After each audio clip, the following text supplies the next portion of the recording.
जय माँ काली। आज की वीडियो में कुछ रहस्यमयी बातें मैं आपके साथ शेयर करूंगी। अगर ये वीडियो किसी तांत्रिक के हाथ लगता है तो वो ज़रूर मेरे ऊपर कुछ क्रियाएं करने की कोशिश करेगा, क्योंकि मैं तंत्र और तांत्रिक का खेल इस वीडियो में उजागर करने वाली हूँ। तंत्र, जो कि भगवान शिव ने एक विद्या के रूप में रचना की तंत्र की, जो लोगों की भलाई के लिए था। तंत्र से या तंत्र जो सीखता था, जो तांत्रिक बनता था, वो सिद्धियों को हासिल करके सिद्धियों के जरिए लोगों की मदद किया करते थे पहले के ज़माने में। लेकिन आजकल का जो तंत्र है वो हमारा तंत्र नहीं है। जो शिवजी ने तंत्र दिया था वो तंत्र आज इस्तेमाल नहीं हो रहा है। आज हम जितने भी तांत्रिक देखते हैं उसमें से बहुत कम लोग ही होंगे जो हमारे सनातन धर्म की तंत्र विद्या का इस्तेमाल करके तांत्रिक बने होंगे।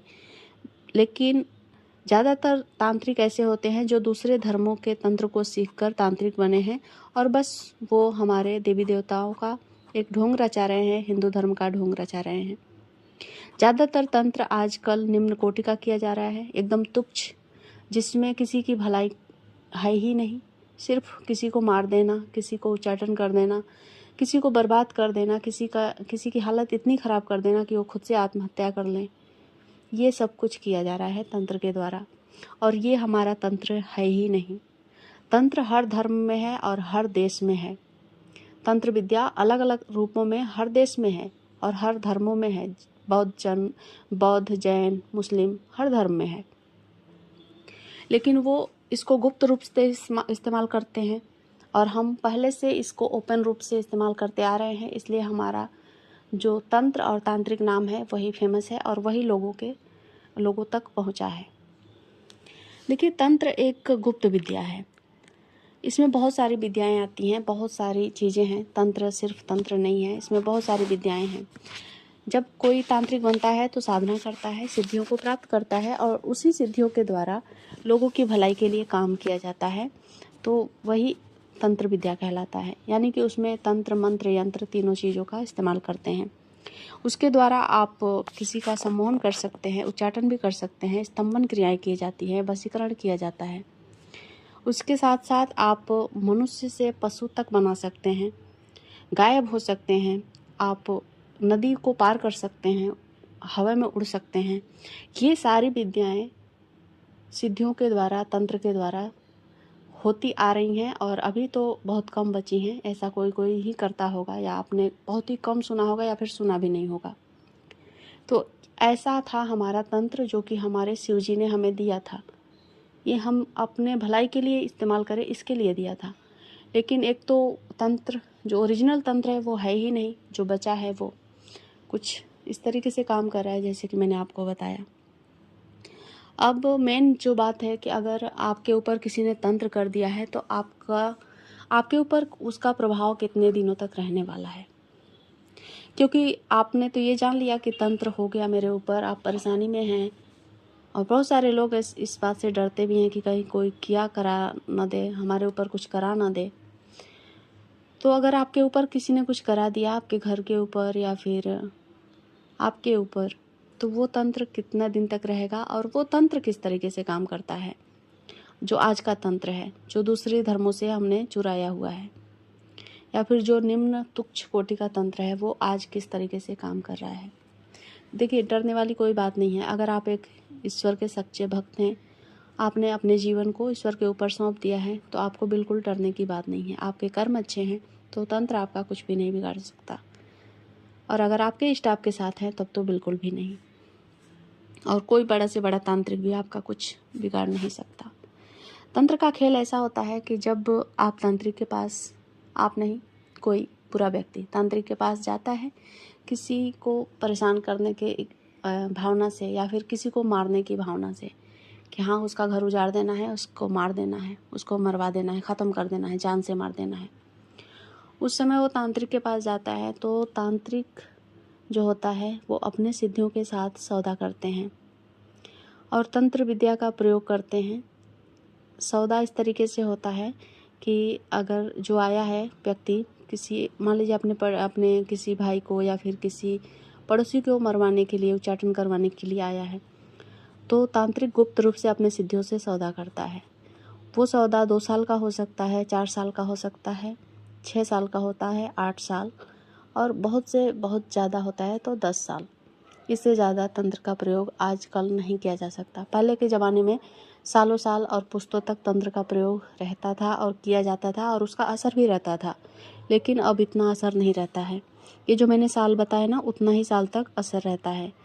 अब होता ये है, तांत्रिक क्या करता है, ये जो असल बात है वो मैं आपके साथ शेयर कर रही हूँ। तांत्रिक अपने सिद्धियों से ये एक सौदा करता है कि 2 साल तक मैं तुम्हें उस व्यक्ति जिससे फ़ोटो लाया है या फिर नाम बताया, एड्रेस बताया, तो उस व्यक्ति के पास तुम्हें भेज रहा हूँ, उसको परेशान करने के लिए, या फिर एक तरह से उसे भोग के रूप में उस व्यक्ति को दे दिया जाता है कि उसको जैसे भी इस्तेमाल करना है भोग के लिए। मतलब भोग क्या होता है, हमारा खून पिएगा, हमारा जीना हराम कर देगा, और क्या करेगा। ऐसा ही करते हैं ना बुरी शक्तियाँ। तो वो बुरी शक्तियों को उनके पास भेजता है सिर्फ एक निश्चित समय के लिए, यानी कि 2, 4, 6 जितना भी साल होता है। और आपने सुना भी होगा, अच्छे काम का गिनती अलग गिना जाता है और बुरे काम की गिनती अलग गिनी जाती है। जैसे हमारे अच्छे काम के लिए 5 साल, 7 साल, 11 साल होते हैं, वैसे ही बुरे काम के लिए 2, 4, 6 इस तरीके के गिनती का इस्तेमाल होता है। तो जब भी किसी के ऊपर भेजा गया 2 साल के लिए, तो वो सिद्धियाँ सौदा करती हैं कि 2 साल के बाद क्या, 2 साल के बाद हम क्या करेंगे। फिर वो तांत्रिक होता है, वो गुप्त रूप से ही ये सारी सौदेबाजी करता है, आप समझिएगा। तो वो गुप्त रूप से उस सिद्धि को बताता है कि 2 साल के बाद तुम पलट जाना, इसके ऊपर चले जाना। तो आपने देखा होगा बहुत सारे ऐसे केस मिलते हैं कि जिसने तंत्र करवाया है वो कुछ सालों बाद खुद ही बदहाल ज़िंदगी जी रहा होता है। यानी कि सिद्धियाँ पलटती हैं, जो शक्तियाँ हैं वो पलटती हैं। जो नकारात्मक शक्तियाँ किसी के ऊपर आपने करवा दी, भेज दी, वो 2, 4, 6 साल के बाद पलटेगी और आपको परेशान करेगी। ऐसी सौदेबाजी हो रही है और होती रहेगी, मुझे ऐसा लगता है, क्योंकि हमारा तंत्र तो है ही नहीं ओरिजिनल। इस तरीके से तांत्रिक लोग काम करते हैं और इस तरीके से तंत्र किया जाता है। तो आपको घबराने की ज़रूरत बिल्कुल भी नहीं है। 2, 4, 6 साल अगर आपको लगता है कि आपने 2, 4, 6 साल गुजार लिए हैं परेशानी में, तो अब आपके अच्छे दिन आने वाले हैं। और आप अपने इष्ट पर भरोसा रखें, अपने ईश्वर पर भरोसा रखें। जगह जगह धर्म बदल करके कोई मज़ार पे चला गया, कोई कहीं और चला गया, तो उसी में उलझते उलझते वो और अपनी दिक्कतों को बढ़ाता है। तो मेरा मानना ये है कि आप स्थिर हो जाएं। जब भी ये कहावत है कि जब तूफान आ जाए ना, तो एक जगह पे स्थिर हो जाना चाहिए। भाग दौड़ करने से आपका पतन निश्चित हो जाता है। यानी कि जब भी तूफान आया तो कुछ ऐसा मजबूत चीज़ें पकड़ कर बैठ जाओ, नहीं तो हवा में उड़ जाओगे ना।